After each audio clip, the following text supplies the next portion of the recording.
Hello and welcome. My name is Patty Alvarado. I am the adult librarian at the Benjamin Franklin branch of the Los Angeles Public Library, and I'm here to welcome you to today's LA Made Danny Trejo in conversation with Donald Logue. First, we'd like to thank the National Endowment for the Humanities, our Library Foundation, and our behind the scenes staff for helping bring the LA Made programs to you virtually. LA Made focuses on the diverse landscape of Los Angeles, highlighting the immense artistic and performance talent that has developed in the course of the city's eclectic history.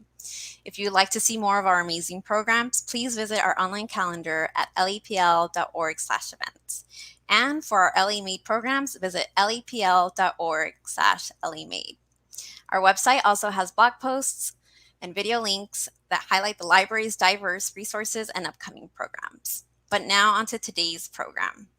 The library is incredibly thrilled to be hosting legendary actor, restaurateur, and intervention counselor Danny Trejo. He'll be discussing his new memoir, Trejo, My Life of Crime, Redemption, and Hollywood, with co-author Donald Logue, followed by audience Q&A. And as a reminder, those attending this virtual program will have a chance to win a copy of Danny's book. Please email ecdept@lapl.org for an opportunity to win a signed copy. So first, a little bit about Danny. Danny Trejo has developed a prolific career in the entertainment industry with a hard-earned and atypical road to success. From years of imprisonment to helping troubled youth battle drug addiction, advocating for meaningful prison reform, acting to producing, and now onto restaurant ventures. Trejo's name, face, and achievements are well recognized in Hollywood and beyond. And co-author Donald Logue was born in Canada to Irish parents. Donald Logue was raised on the Mexican border in Nogales, Arizona, Calexico, and El Centro, California. A veteran of over 70 Hollywood films and hundreds of television episodes, Logue won the Grand Jury Prize for Outstanding Acting at the 2000 Sundance Film Festival for The Tale of Steve. He stays busy between creative projects with his trucking company, Ashling Trucking, and hardwood company, Frisen Logue Hardwoods in Southern Oregon. Now let's welcome to our virtual stage Danny Trejo and Donald Logue. Thank you, Patty. Thank you, Patty. So good that Danny. It's so good to see you. When you coming back, where you at? I'm in Tucson. I'll be here for another 9 days or something, working, playing a dirty cop, growing out a dirty cop mustache. You know, like you look good in a mustache. Hey, you got to go with the. We got to go with that. I know they wouldn't let me go deeper with it. But, you know, it's so great to be here. Danny and I spoke so much in the course of writing the book about how excited we were to have this book in libraries. Like, libraries are, were such an essential part of our growing up. You know, I mean, there's something so important about them for the culture and the health of a city or a society or a little community. And, so we were excited to have this opportunity to speak with you all. Yeah, I remember when the Los Angeles Library, LA Library, had somebody had put a torch to it, and it burned, like, you know, memoirs from the 1700s, stuff from, like, really, and I mean, people were crying, and it's like, I remember me and Eddie Bunker thinking, God, what a crime! That's a crime against humanity. That's not even a.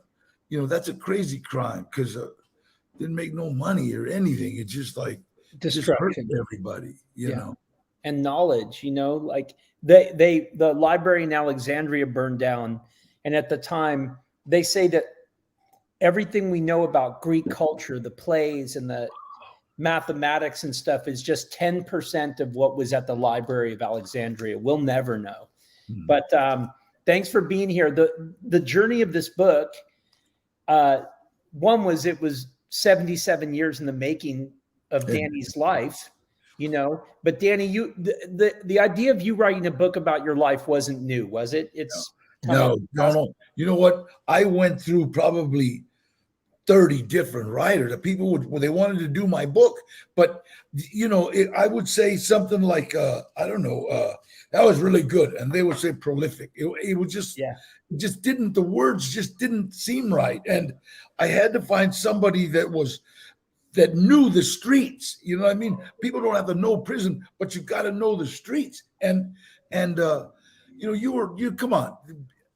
Calexico just has alleys. They don't even got streets. I mean, that's yeah, that's it. And so when we got together, when I first met you, I never knew, you know, that I mean, you were one of the angriest people I've ever met, and I met crazy angry, and that was back in, damn, I don't even remember when. 91. Yeah, 1991. And then when we got together on Reindeer Games, you know, we were going through a lot of the same stuff, and I thought we became friends. And Yeah. when we started writing this, I realized this is who I've been waiting for. Yeah. You know, this is who I've been waiting for, because people that have read my book have actually said, I feel like I'm listening to you, Danny. Yeah. So you did me such an honor of capturing what I was saying, you know. And by the way, it was such an honor to do it, but no one there, I've never met anyone in the world, and I wish people here could have the opportunity to see you speak in public to a group of people, and how it's like the molecular weight of the air changes. You have this, no one can tell a story like you, and no one could tell your story. What was fun for me was just kind of being a recording secretary and getting some of the stories I kind of knew. There were a lot of new stories, but it was like this opportunity to hang out with your best friend for almost 2 years straight and just really get deep and into the heart of your message, and how honest you were, and how much I know from my friendship with you that you walk the walk and don't just talk the talk, and that you realized early on in life that if you want help, you have to help someone else. That's the way to do it. And that's the story. And it was so fun. What we did, the process was, it started like, oh gosh, about 3 years ago. And it starts with a proposal. So for people, like when you see a book in Barnes and Noble or something, generally speaking, there was a proposal about it written, maybe some sample chapters, and then it goes out through a lit agent, and then publishing houses come back and respond with interest. And in Danny's case, obviously there was a lot of interest and a lot of different houses involved. We went with this phenomenal editor, because books take a village to write. And this woman named Michelle Herrera Mulligan at Simon & Schuster, Atria Books, and really jived with Michelle. And then we just started the writing, and it was such a journey. You know, I was telling Patty earlier that there's thousands of pages of transcription and different stuff, but a lot of what was special, we had to streamline, et cetera, for the finished product of the book. But so much of what I was captivated by when you were talking about your childhood in the 40s and early 50s, and how much of it was a love letter to Los Angeles back when there were tram cars. You want to talk about those heady days, Danny, of when the Dodger Stadium was being built, and you and Mike and Rudy? Yeah, me, Mike, Rudy, Mike Schwartz, Rudy Inamoto. I would cut school, and me and Rudy, we'd go up to Chavez Ravine, where they were actually building the stadium. And, we used to we would ride streetcars in LA, and there was only like one conductor. So you could jump on the back and ride it. And then he would get out when the next stop, we'd jump off. He'd go back. So we would ride it all the way to Long Beach in New Pike. And it was just like, it was a day that you cut school and go to, go to the beach, and New Pike was just so much fun running around. And the same thing with when the Rams were in the Coliseum.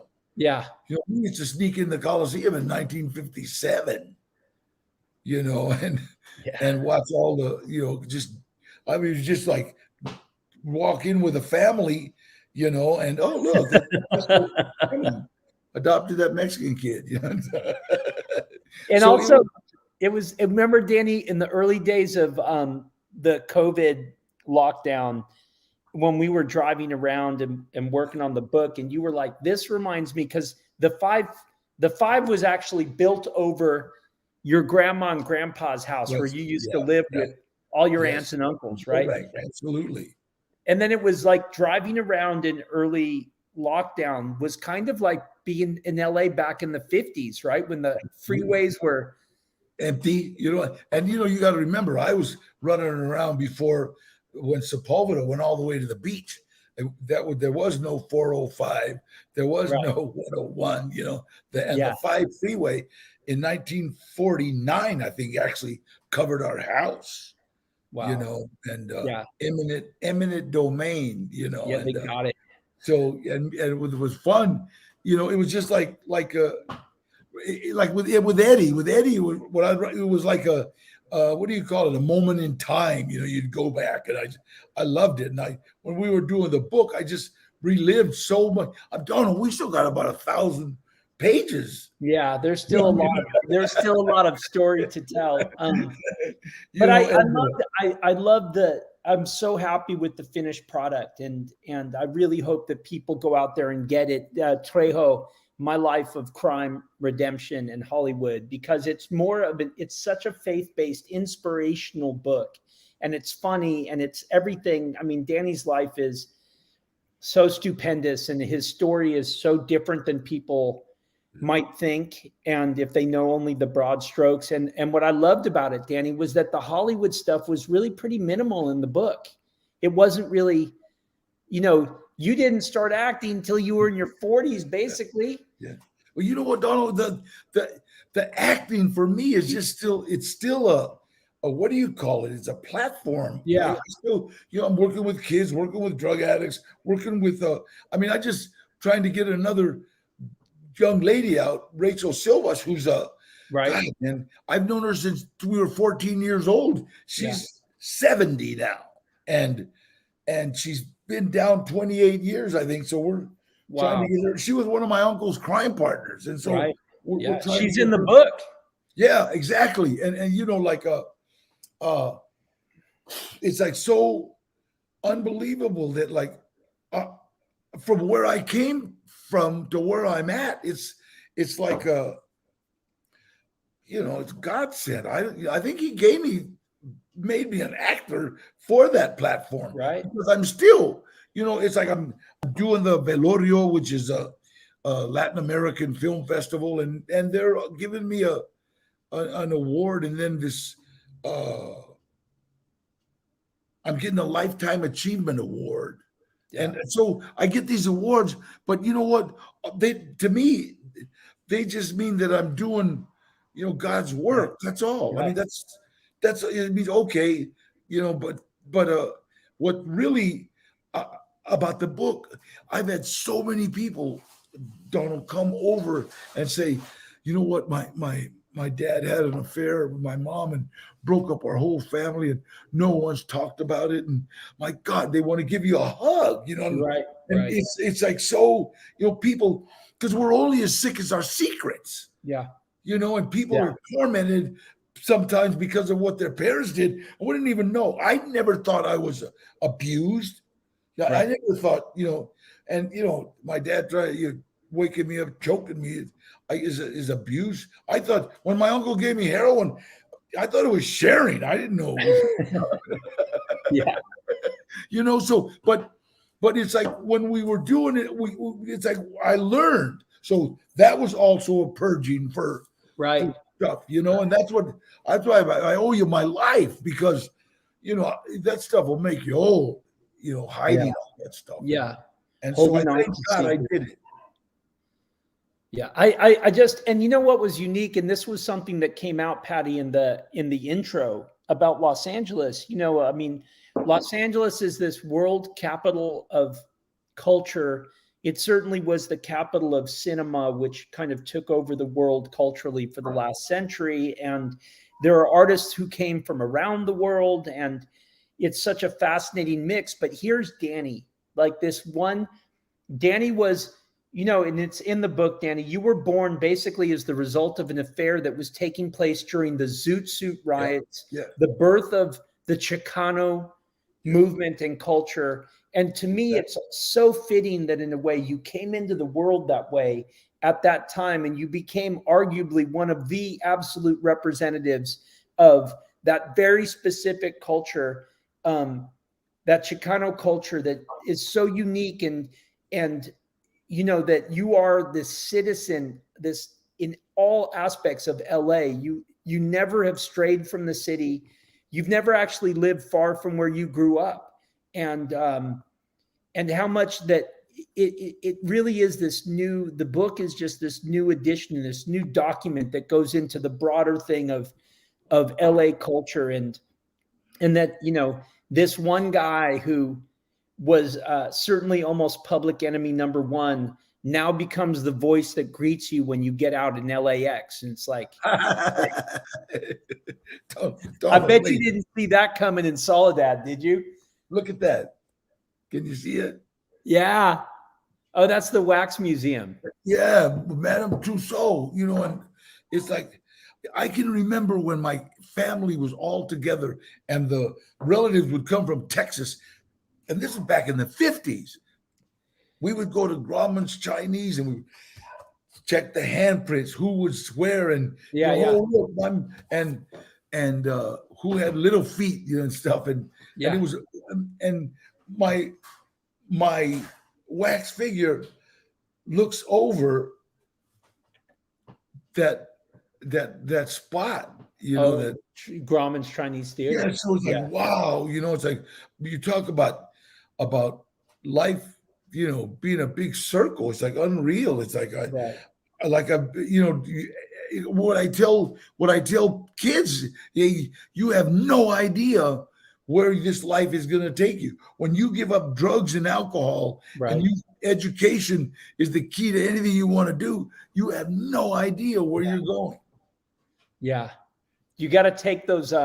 Sometimes in life, we chain ourselves, like we put huge concrete blocks around our feet that are deeply chained in. And then we're like, and we are the ones, the master of being able to cut those blocks off, you know, and fly free. And I love the fact that we got to do this book. Books for me, and this was where I think it was like maybe God faded and all that, what you were talking about. But, you know, books for me were they were the passport of freedom, you know, growing up in Nogales and down in Calexico and stuff. But I would get so excited reading a book that I didn't want to have to go to class to get away from it, because they were all these different worlds that I could step into, regardless of where I was living or how hard the conditions were, what the town was like. And so when people say, oh, well, there's nothing for kids to do around here, there's always something to do. Like some great guitar player, they put themselves in a room at some point and they just practiced, and they were like, this thing's going to take, these are all your passports out, or books or education, all those things that you're talking about. And I know that people don't want to hear that necessarily, but what you do when you're young, those decisions you make. And I know that your life was, I can't even describe your life, because, you know, it's book worthy, because your story's so different. But, because you went way down another path for a long time until you were face to face with the darkest, gnarliest reality, death. And you said, God, let me die with dignity. That was my prayer. God, let me die with dignity. I'll say your name every day, and I'll do whatever I can for my fellow inmate. I said inmate because I never thought I was getting out of prison. And God said, all right, we'll give you a chance. And I remember when I went to the parole board, Mad Dog Madden, that was his real name. And he said, Trejo, we're going to give you a chance to spread your wings. Bring us back a life sentence. That's what he said. And it wasn't like, hey, good luck out there, kid. You know, I'll be seeing you soon. You know that, they had no hope of, you know, bring us back a life sentence. And, you know, it's like, I remember, it's like, you know, it was almost like a badge of no, yeah, because here's where I am. But it broke my heart thinking, God, they don't got a prayer for me. But I thank God for that 12-step program that I was trying, and it's like I got out and when they gave me this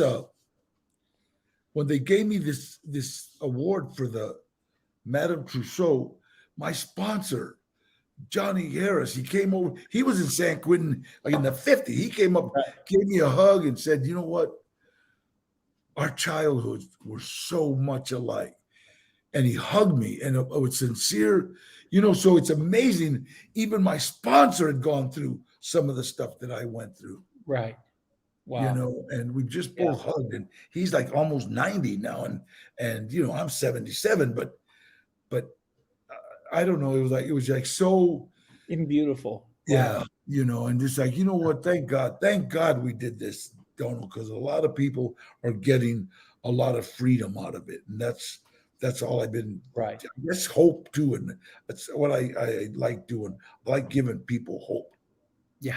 And Patty, like as a librarian, she's there, and we know how impactful sharing conversation or stories with other human beings have been on our life, and puts our problems into perspective and makes us feel like we're not alone and we're not the only ones. And that's why I think, I know books are an incredible amount of work, and it's probably hard to get so honest and be honest about things that are difficult to be honest about. But that honesty is what sets the people free when they get to share in your story. And I was humbled by it. And it was so funny because we would be deep into the book, and then at the end of a long day, you would say something casually, just like what you said about Mad Dog right now. That actually I didn't know, and I'm like, oh, could have been in the book. But you would drop this little truth bomb, and I was like, oh my God, it changes everything, and it would. I love the journey of discovery with this, over the course of the 2 years working on the book. It's amazing. I think it's funny. It's like, I've always had trust issues, and I think Donald and Johnny Harris, two of the only men that I've ever really trusted, and Donald knows everything there is to know about me. So does Johnny Harris. So it's like there's a freedom. It's almost like a confession, but I didn't have to say 10 Hail Marys or 10 Far Fathers. Just write a book. I'm joking. What was your penance? I'm joking, God. Yeah. But no, and we had such a. It was. I have to say too, for the people out here who are interested in that. So we had an editor, Michelle Herrera Mulligan. I have a friend, Hillary Lifton, who's a literary genius. And I had this friend of mine, Gare Joyce, who's a writer, and these other friends who would look at the pages, because I just wanted to get it right. Like, it's interesting because it's all Danny's voice and it's all Danny's stories, but there's kind of a way that it has to be structured and organized, and then the prose has to flow and parts have to be filled. So it was a super amazing learning experience for me. And artistically, the most gratifying thing I've ever done in my life was getting to work on your book, Danny. And I'm excited. I hope, I know that a lot of times that people don't necessarily think about those different things. But Danny, when did it start? When in your mind did it start? Was it with Eddie Bunker? And you can describe that friendship, but when did it start percolating in your mind that maybe you're going to write a book about your life? Well, you know what? Eddie, I think, was one of the first people to say, Trejo, you should write a book. And Eddie was Eddie had a way. He was a guy. I remember one time my son was on the lam. I don't know where he was, but I went to take him some money. And he was about 16, 17 years old, and he was living with his mom, and he had left and was staying with a friend. And I told him, well, you come stay with me. Not right now, Dad. So me and Eddie went to take him some money. And I remember that we had about 4 of his friends with him. And I remember one of them saying, boy, that's the meanest looking white man I've ever seen in my life. You know, Eddie just had a way Yeah. that he just looked mean, right? And then, he had a voice that when he said hello, it almost sounded like, want to do a robbery? You know, just Right. Right. that kind of, remember, you want to do a robbery? And I this guy was the guy that got me into the movies, really. And I really respected him because I knew him. I knew his background. I had his Kinsey report. I knew what kind of guy he was, you know. And we talked, and he said, Trejo, you know, I could have given 50 guys this chance of being in the movies, and they would have all been back in the joint now. Wow. But see, you ran with it. You knew, and yeah. And yeah, you know, so he said, you know, you should write a book. And that got me started. One of the things, I got to tell you, one of the things that really impressed me after we wrote the book was when Jennifer, his wife, Jennifer Steele, called me and says, Danny, this is amazing. This is amazing. You told Eddie's story. You told your story. It was amazing. And that beautiful. Because she was, you know, she was like brilliant. I mean, she was like, she was a therapist and just brilliant. And that's why Eddie lasted so long. He had a therapist, you know. But I really felt that yeah, we did something. We got to get on those other 1,000 pages too, man. Yeah, we do. I've got 700 more of the next coming down right now. So I'm like jamming away. But you know, for people who don't, so the journey of the book is so incredible because, and I of course I don't want to blow things and give too much away, but the book starts off with this ridiculously dark and insane prison riot in Soledad.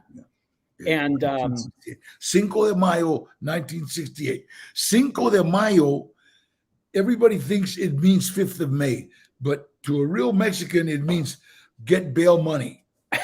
You're going to jail because you're an idiot.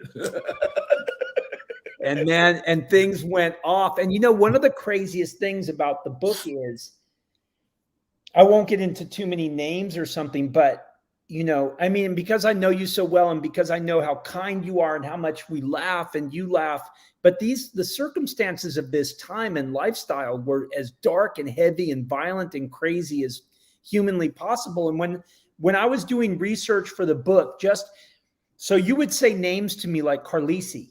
Yeah. And I would, and I'm not saying this involves Carlisi, but, or your old boxing trainer, remember the guy that took you in and did smokers with you when you came out with Danny Absolutely. Little, you know? And so I would do this research on my own because I would have these names that I'd recorded in conversation and I would type out. And I'm like, I'm going to check on everybody, just do as much background Google searching as I can do, et cetera. And it was remarkable to see how there were generations of tragedy and pain and death. And, you know, like it can go two ways, right? You can come from that lifestyle and not break that cycle and not take that chance that Eddie was talking about. And I'm not talking about success in Hollywood. I'm just talking about success in life, like being a good citizen, a helpful member of your community. But then watch what happens to the children. You know, that it's like the sins of the father are visited upon the children. And, you know, that was pretty stunning about reading, you know, when I went down the rabbit hole of the book about what had happened to some of the other people who were involved in the book and that you're still standing. I remember when we did the legal read, because one thing that happens when you write a book is that the publisher's lawyers will read it and flag things that they wonder will be an issue or not, and how everybody from your past is gone. Most of your old friends, right? And most of your old running partners, and certainly all your old crime partners, they've all passed. Yeah. Some of them are just buried doing life on top of life in prison. Yeah. Like Rachel, I can't believe it when you put it that way, that at one point I'm trying to think of when it was with Gilbert, when she was in the back, when Gilbert was in the backyard with that other woman, Yeah. naked, Yeah. right? And you went to go try to get him into detox rehab. And then he went and escaped with Rachel. So that would have been, what year was that? 1980. God, he went because 80? you know, it was so funny, Donald, because I was talking to Gilbert and she kept interrupting and asking me questions. Yeah. And I was so angry. I was calling her name, saying, shut up. And I'm telling Gilbert about this rehab. And, you know, you have a chance. And when Gilbert went to get cool lemonade, I said, listen, lady, you know what? You one more word out of you, I'm gonna bash you in the mouth. I got to get this guy into rehab. Do you understand? Right. Because he's going back to prison. I said, okay. So then Gilbert, do you want to go? And he goes, no, I don't want to go. But she said, can I go? Did they allow you? And I was like dumbfounded, right? And I had to say, yeah, you can go. Because I didn't want to take her. But then Gilbert said, well, if she goes, I'll go, because he was following her. Right. So she went, she's still clean somewhere. Right. So how many people have benefited from her story because she got clean? Yeah. Say this was almost 40 years ago. Yeah. She got clean. She helped all these people because of that one moment of clarity in a backyard where she's like, I need help. Can I go? And then Gilbert and Rachel went out and did robberies. Yeah, they left. Rachel's still been in prison. Rachel in that recovery house, and they met. They were there 3 days. They went out and did a whole string of robberies. You know, so and she's in prison still. It's so sad. And I want people out there to know, because Danny, you help.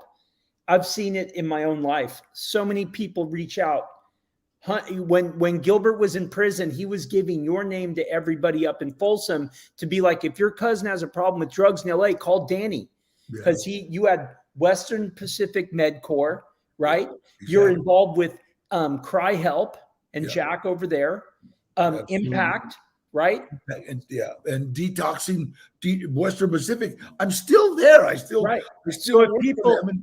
if people watching this, either them or a family member or a loved one, there's hope and there's help out there in LA. If you any kind of drug, if you're addicted to drugs, man, hey, Western Pacific MedCorp. It's like, it's in the book. It's in Glendale and it's in North Hollywood, and we've got about 11 in Ventura. You know, so I mean, that's what we do. We detoxify heroin addicts. Yeah. You know, we help addicts. Man. When I came to LA in 1991, and I was down and out living in my car, and I met you because I got a job as a janitor, right? And then all of a sudden I'm watching homeless people from the park get sober and start to get apartments and crazy stuff. And I remember someone from New York called me. I was talking to them and they're like, LA is so full of shiz. I won't say the word, right? Yeah. They're like, it's so superficial. And I'm like, oh my God.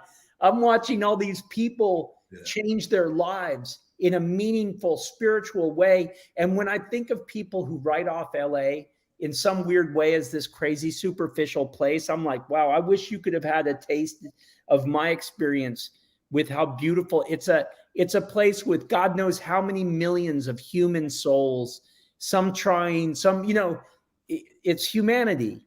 And I love that someone called your book the quintessential kind of Los Angeles love story and memoir, because it's so specific. There's so much specificity to that time and that place. And I think what we love about LA. You know, Donald, I wish people would have known you when I first met you. You were one of the most angriest people I've ever met, and I've met prison angry. You know, I've met people that have lit buildings on fire. They were so mad. You know, and yet I can remember when I asked you, "Hey, how you doing?" You go, "What do you mean? How am I doing?" This insane response, and it was like, should I kill him? No, it's like, hey, I don't know what he's got going, and it's like when we met again on reindeer games, I remember meeting this man that was broken. That was like, oh, Right. what should I do? I mean, and it's like that's the way I was. When I was in the hole in solid, I was broken. I knew, that I got nowhere to go. Yeah. In a weird way, and I never thought of it that way. And it's certainly not, the circumstances aren't as dramatic as X-Wing and Soledad, but there's a part of me that was like, hey, and this is our own, whatever our relationship is with our higher power or the spirit of the universe. But in a weird way, in my way, I was like, God, please kill the old me and make me. That was me. Make me a better, Yeah. Make me because that person was riddled with pain, and that pain comes out as anger, right? Exactly. You know what, Donald? But you got to say the emotional is the same in Soledad as it is on the street. Sure. It's like when you're nuts, you're nuts. The only difference is that this guy got caught being nuts. This guy didn't. Yeah. I know people I'm working with a guy right now that is going crazy about his ex-wife, and oh my God, I seen her on the internet. Oh God, hey, wait a minute, Holmes. It's like, let's move on. You've got children to take care of. That's none of your business now. And it's so hard for us to say, she's none of my business anymore. I have to take care of my children. Yeah. I know that I had to do that. Me. And so when God put this guy in my life, I could tell him, I could say, wait a minute, let me tell you something. All you're doing is driving yourself crazy. Now, you got a resentment. You got to remember, resentments are like me taking poison, hoping you die. That's a resentment. Yeah. It has no good whatsoever. And so it's like, by the grace of God, the steps that we've learned, so far, both of us, it's like, what do? All we do is just help people. That's right. That's the way we live. And I had a friend who just, we had really tragic news. Like a friend of mine committed suicide a couple of days ago. And in the years preceding this, there was a ton of hurt, obviously, but then it was, I was praying. I was just like, what I love is the ability, whoever we are, to go, I'm in pain, I'm in a tough spot. And instead of like, you put me here and you put me here and that stuff that doesn't work, it's like, okay, I've gotten here in this place. How do I get better? And also what you taught me, because when I met you back when I came on Reindeer Games, and I'm like, that person, you're like, look, man, that kind of resentment is a poison you keep taking with every thought. Like you're taking this sip of poison, hoping that it hurts the other person, and I learned so much brilliant life wisdom from you, just hanging out those first sometimes people don't even know that they have resentments. It is just the ability to refeel. If I'm mad at this guy, and every time I see him, I hate that. It's like whoop, whoop, whoop, more poison, more poison, more poison. So me now, and I'm telling you, you knew. It's like you knew. If you were on fire, I wouldn't be on you. I didn't care. I just I think in prison, in order to survive, you have to become somewhat of a sociopath or psycho, not caring, and it's like slowly, it's like, wait a minute, man, all I want to do is help. And that's the key. I say it. Everything good that has happened to me has happened as a direct result of helping someone else. Everything. Yeah. It's so true. And people don't, I was talking today with my friend George Jimenez, who just had a heart transplant. And it was this very similar kind of thing, Danny, where I ran into his life. We ran into each other again and came back into each other's lives because, he was court mandated from prison, and I was just going to a meeting down in El Centro. And all of the good stuff that happens when you just get off your butt and you're like, I'm either going to go do this because I know it's going to help me, or maybe I can help someone else. But all the good stuff in your life happens, when you just if you want to get out of your head and you're locked in negativity, Yeah. right? Yeah, I told George, absolutely. I'm like, it's not a joke. If you're friends with Danny, you have to drive around with long johns and socks and hand out to people, you know. It's so funny. You know what I always remember? Every time you mentioned El Centro, when we went down there to speak, you were still the only white guy in your classroom. I couldn't believe it. Like, you were here, Donald? And he said, yeah, I became El Rojo. I just went down to Nogales 2 days ago, and I was walking down near the border, and I looked like the biggest Fed of all time. So people were kind of giving me a wide berth. I almost feel like flashing my prop badge, you know. But Danny, I have to say, of course, I love you tons. I miss you, and I'll be back soon. Yeah, and that'd be cool. I want to thank everybody. I know what we want to do is we're going to get to some Q&As from people, which I think we always really enjoy, you know. And so thank you to the LA Public Library for having us. Thank you so much. Thank you, Steve and Patty and everybody. And you know, libraries are they're a sanctuary in every town, in every city. And I know when I'm up in Oregon, my own little community library in this town of 2,000 it's an amazing resource to have for people. And thanks for doing God's work with the libraries. And we're going to open it up to Q&A if that's cool with you guys, Kevin. Yeah, we're going to open it up. Okay. Thank you so much, Danny and Donald, for that amazing story. Before we go on to Q&A, I just want to thank you for writing this book. You touched on so many realities that our communities face. And although, Danny, you and I have lived vastly different lives, there were moments in your book that I was able to see myself. And because you touched on machismo and toxic masculinity, which is something I've dealt with being first generation Mexican. So I just want to thank you for using your platform for that. So now on to some Q&A from our audience. Okay, Evelyn. Yeah, Evelyn De La Rosa. Patty, you want to jump in with the questions, and you can also put yourself on with video if you can. Let's see. I'll go ahead and stay behind the scenes, but I'll go ahead and read this. Yeah. Because Diane just mentioned she wanted you okay. On there screen. You go. All right. There you go. There I am. Hi again. All right. Evelyn De La Rosa. Hi, Danny. I want to ask, what process did you take to write books, such as scheduling time to write, what to add or not, etc.? Thank you. Love. Very proud.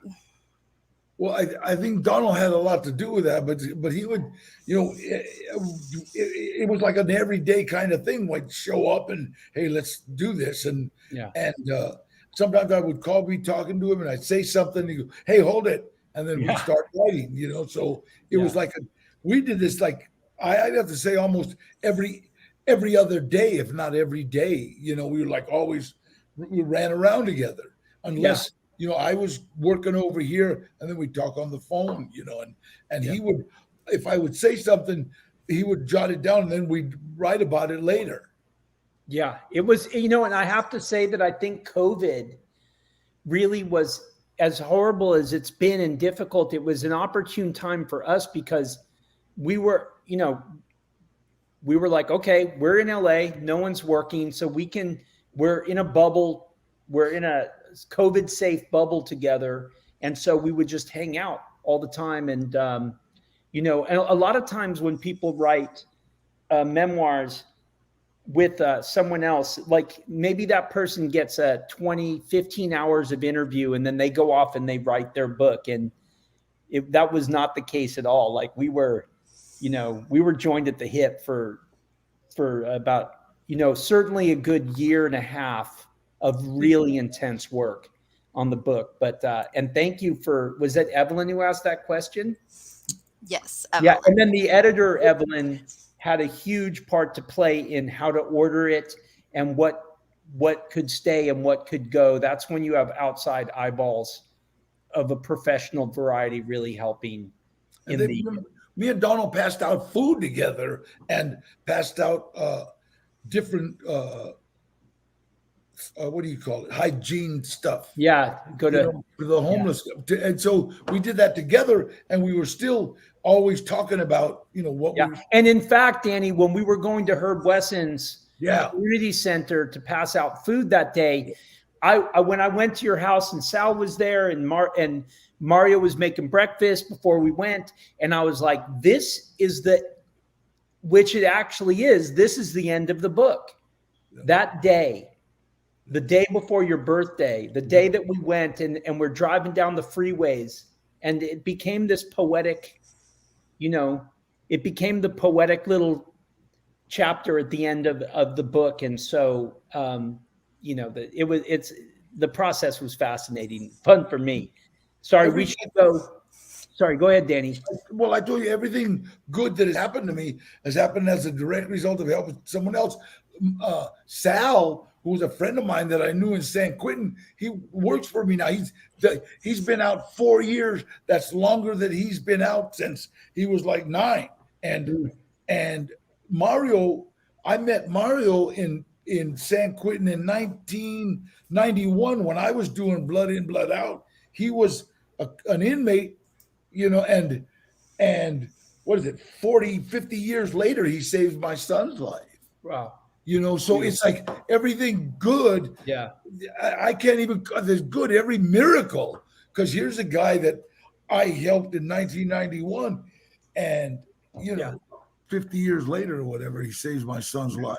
I love it. I love it. All right. Let's see. Michelle Marroquin, can you tell us a story that didn't make it to the book? It'll be in the next book. Put it in the next book, though. We'll put it in the next book. There were a couple. We got about, I thought 1,000. I don't know how many pages we got that we didn't go just because, you know, I know that I wouldn't read 1,000-page book. Yeah. I loved a lot of the really heavy childhood stuff. Oh, one really funny one was La Llorona. Like when you were living with all your aunts. Yeah. And there's like, you know, huge family, and all the aunts and their girl cousins are living in one room, and all the men are living in another room. And they had Danny as like, the women had Danny as this little Cupid doll. And they saw the witch floating out the window that one night. Yeah. And so all the women used to, that's one of the reasons one of my aunts said, Danny, you'll never be able to have one woman. We used to fight over you when you were little because they wanted to sleep with the guy. And it was like, I was like, what, 5, 6 years old. Yeah. But they knew that the Llorona wouldn't hurt the baby. So I don't know. Like, so. Oh, and then they were, because they were so convinced, the men, that a ghost only is around when it's guarding treasure, that they dug the floor of the kitchen out. Oh yeah, completely. They dug a massive trench and hole underneath the house to find the treasure, right, Danny? Yeah, absolutely. It was like funny. Our whole kitchen, they would take dirt out a little at a time and throw it in the front yard so that nobody knew that we were looking for treasure. But we had this huge hole in the kitchen, you know. And that house was right on the 5 freeway at 29 East Palm Street in Burbank. And it was funny, every time I go the 5, I always think about, I know there's a ghost here somewhere. And treasure. But treasure, yeah. It's underneath the 5 freeway. Yeah. Right. Maria Novoa, huge fan. First, congratulations on your wax statue. My question is, out of all the films you've done, which has been your favorite or most memorable one? Wow. Well, you know what? Spy Kids. I love Spy Kids because Robert Rodriguez gave me a whole new audience. And, you know, I've got kids right now, 5 and 6 years old, saying, we love you in Spy Kids, Uncle Machete, you know. And so they're still watching it because he made it timeless. But as far as like, Heat was one movie that just really kind of pushed my stock up quite a bit because I got to work with Robert De Niro, Al Pacino, Val Kilmer, John Boyd, you know, the biggies, and then Machete, because that was the first lead I really when I really had a lead. Yeah. So. Yeah, I made you Uncle Machete, or as I like to call you, or Tío de Los Angeles. Nice. That's what you Well, are. you know what? It was Wow. funny because when I accepted the wax figure, Mayor Garcetti said I was voted in as the mayor of Los Angeles, but Danny Trejo is the real mayor. And You I just are. wow, that was awesome. You know. And Governor Newsom called me and said he was sorry he couldn't make it because he was up Wow. north. Wow. I mean, the only time I ever even thought about the governor was when I wanted a parole, you know. Yeah. When they were like, bring us back a life sentence, please. Thank you. God, yeah. All right. Bones3180. Danny, how do you stay in such great shape? I work out. I watch what I eat. That's how I got in the restaurant business. I did a movie, and one of the producers says, "Danny, why don't you open a restaurant?" Because he saw I eat good food, I work out, and it's like you have to eat good food when you're 77, but so I eat good food, but I do my exercise. I walk a lot, and that's how you stay in shape. People ask me, "How do you stay in shape?" And they're sitting on the couch. It's like, get up and walk around the house. All right. Kevin, can you talk a little bit about Eddie Bunker's influence on your life? And was he the inspiration for the character Nate in the movie Heat? Absolutely. John Voight walked into the dressing room of the makeup trailer, put a picture of Eddie Bunker on the mirror and said, "I want to look like that." And they did. He looked a lot like Eddie Bunker in Heat, and I got to say that he was the biggest influence in my life as far as doing good. And he was the one that he said it. He once said, because when I started getting famous, you start thinking, "Wow, what is this?" He said, "Let me tell you something, Danny. The whole world can think you're a movie star, but you can't." And I said, "What do you mean? Watch." So we walked over to where we were on set, where there was a real movie star, and we were sitting there, and everybody was talking about, while he was there. Then when he walked away, I hate that guy. I'd like to smack him in the mouth. And I go, wow. So it was, movie stars have this idea that they're entitled.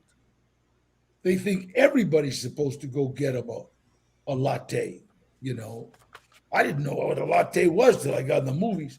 But I realized, wait a minute, you have to stay grounded. So I thank God for people like Eddie Bunker, like my daughter, like my son, like Maeve, people that kept me grounded, because Hollywood is made to seduce you into thinking that you're really something. And the reality is, this is my job. This is just my job, and I don't even like it when people call me a star. No, I'm just a working actor, Mhm. And I thank God that I'm working. So it's like I got to say, two kids that I've worked with. One was Alexa Vega and Daryl in Spy Kids. They were the only two kids that I've seen grown up in Hollywood that were absolutely unbelievably humble. And Alexa, she was like a major star. And Daryl, same thing. And they're like just such beautiful people. But you watched a lot of the kids that grew up. Problem was that they started making more money than their parents, and all of a sudden they took over. And Or they have that responsibility to carry the family financially as a 12-year-old. Or it's a weird world, Yeah. And but no, so the whole world can think you're a movie star, but you can't. And that's the one thing, advice that everybody says, "Well, do you got advice?" First of all, shoot for the moon. Go ahead, do it. But just remember, the whole world can think you're a movie star, but you can't. Yeah, you just have to remember where you came from, right? Exactly. And I mean, Exactly. reading your book, like you stay true to yourself, and that's really admirable. Um, okay, next question. Maria Bonilla, Danny, did you like going on Bear Grylls' show? What was the experience like? I just like the compliment that Bear Grylls gave me. He said, Danny, I've had 40-year-old guys that couldn't do this. And it was like exhausting. I get altitude sick at 9,000 feet. Like if I go, and so we were at 8,000 and I was nauseous that whole time. But I just, I don't know what happened. I kept asking for my stunt guy. Hey, don't we have a stunt guy?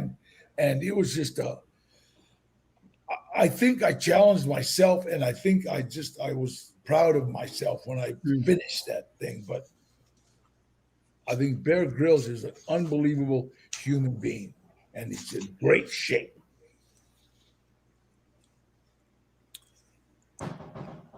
Marty Blanket Ingalls says, Danny, you have a taco shop and a donut shop. Any plans to open a brewery? We got beer. We've got Trejo beer, and it's doing really well. And I don't even drink, but all my friends do. So it's like they say it's great, and I that's as far as I'm going to go as far as alcohol. They're trying to get me to open a tequila, start a tequila, but I just remember tequila spelled backwards was we're going to jail. So it was, I'm having a tough time with that one. I might though. Yeah. I have a question. Okay. I'm going to ask a question. Your involvement with prison reform, like you were involved in changing the law Yeah. and you were able to free 3,500 men who were given a life sentence when they were juveniles. Yeah. Like, talk a little bit about that, please. Well, you know what? It's like, you're a different person. When you're 16, 17 years old, unless it was some heinous kind of, mentally ill kind of crime, you were a different person when you're 40, 45, 50. So, we're the only people in the world. In every other country, a life sentence is 30 years. We're the only country in the world that life is life, and so it's like the biggest problem with our prisons is that economically they're beneficial. So if it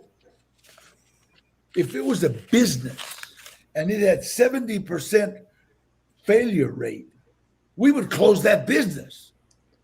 Now, prison has 70% recidivism. So that's crazy. Yeah. That's crazy. A lot of the people, I think it's 20% of the people in prison belong in prison. The rest of the people could have been housed in a what do you call it? A residential, a program, a Right. facility, something else other than prison. But prisons make too much money. Yeah. A rehabilitation center or something. Yeah, that's it. Yeah. That's what we work with. Yeah. Okay, we have time for one last question. Emily Leon, what would you say is the biggest takeaway you want readers to get from your book and life story? Emily, I honestly, all I want is that there's always hope. Yeah. Just remember that there's always hope.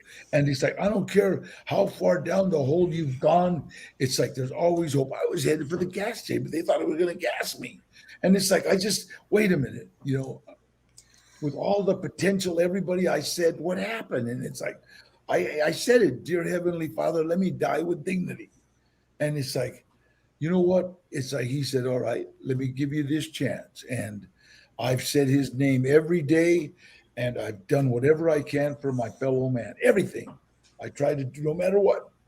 A lady, somebody told me about this lady who was a big fan of mine whose son committed suicide. And could I call her? Absolutely. Absolutely.